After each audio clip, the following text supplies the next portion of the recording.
Hello everyone and welcome back to the channel. Have an old hard drive that is not working properly on your Mac, or maybe you want to erase everything and start fresh.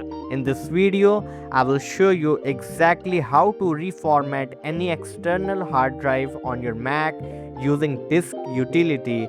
This method works for USB drives, SSDs and HDDs, and it's compatible with macOS all version.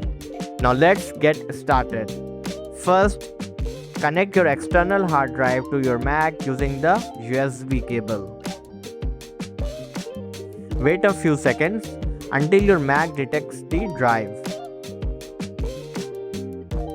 As you can see here, my hard drive, Toshiba. Now open disk utility. Open Spotlight search, press command plus spacebar. Now search disk utility. Then press enter. You can also find this application on your launchpad.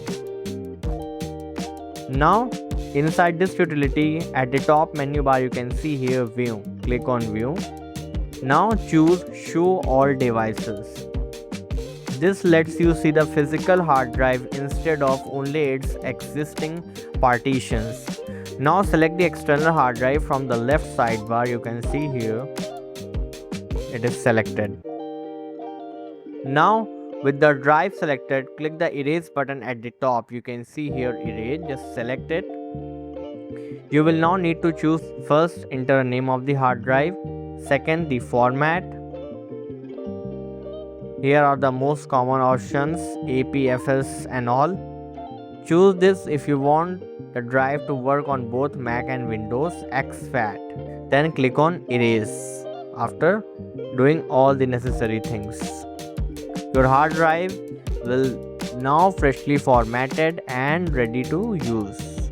Remember that formatting permanently deletes every file on the drive. Because you erase it, make sure you have backed up any important documents, photos or videos.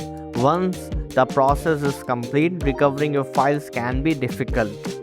And that's how you can reformat a hard drive on your Mac. If this video helped you, don't forget to leave a like, subscribe to the channel and turn on notifications for more Mac tutorials. Thank you for watching.